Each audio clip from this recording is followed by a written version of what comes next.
My name is David Kratt. I am currently a personal accountability coach with Guest Focus. I'm currently located in Cochrane, Alberta, just outside of the Banff National Park area. I previously owned a kayaking company to which I was able to obtain over 2,500 sea days. In order to accomplish that, I served 12,000 international travelers that accompanied me on multi-day kayaking expeditions. I was chosen by the Flight Network to be within the top 24 adventure tourism businesses in Canada, at which we ranked third. From there, I was welcomed to become the wharfinger or the marina manager for Vancouver Island's second largest marina, where I was able to take the occupancy rates from 70% to 100% capacity. In addition to that, I eventually sold my tour business, or at least the component of my corporation that ran the tour business, formerly known as One Tree Paddles. In the divestiture of that business, I did want to maintain the brand as well as the manufacturing functions because of the profitability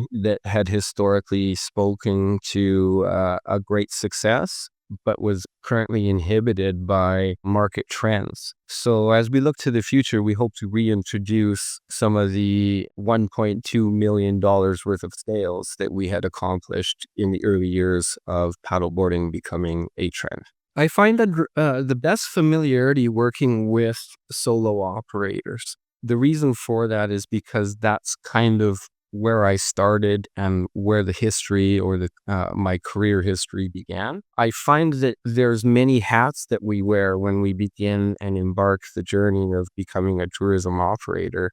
And quite often, we're not necessarily aware of them when we begin. I like to work with these people because there's a great process of personal growth that happens alongside the business growth. And I identify with those experiences, having gone through them myself. In my career, I've dealt with a lot of urgencies, limiting resources, provisional labor budgets. I've operated in remote locations and all in all, just challenging spots to entice workers, to entice visitors, and to operate in general. And so one of the things that I believe my skills have developed around that is understanding how to proceed in circumstances, identifying what is of the most urgent or the top priority. As entrepreneurs, we get a little bit spun up in the mix and lose sight of the grander goals or the bigger visions, getting caught up in day-to-day tasks. And one of the things that I believe I excel in is helping people to revisit those bigger and larger goals. And the ways in which I like to accomplish that is by looking to see what people are best at and building a business around the things that they need some help with.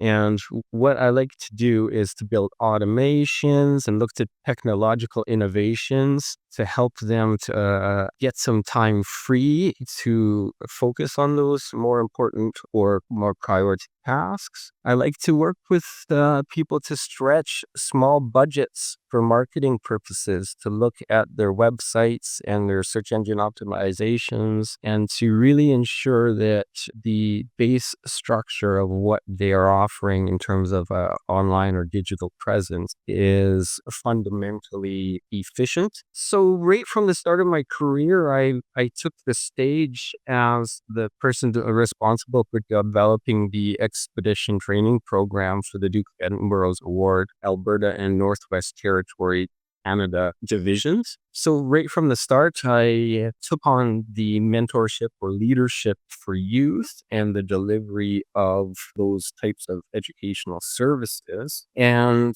as I worked through my career, I eventually started my business in a remote community in Vancouver Island, to which the business acumen was somewhat limited. And therefore, the businesses that operated in the region found it highly desirable for me to get involved with the Chamber of Commerce to which I was voted in as the vice president and continued to operate hosting the biweekly meetings, doing some revisions to the town and the Chamber of Commerce's websites. Probably the most public of things that I've done within my career was to be an area reporter for Island Fisherman magazine. This entailed writing monthly fishing reports that published throughout the summer months, so from May through till September. The publication is highly regarded both in British Columbia, but also through Washington State.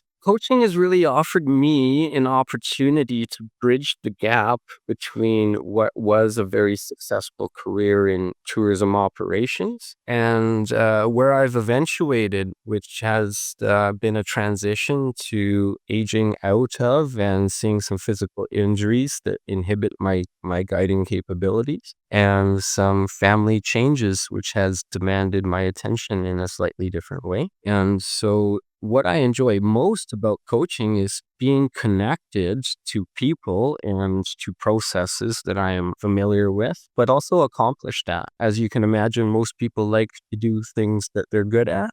And I think this is one of the areas that I can continue to make a difference, not only to the operators, but to our industry. I think the honesty is that we all learn quite well through mistakes. Anytime there's a reprimand to our actions, it's particularly notable.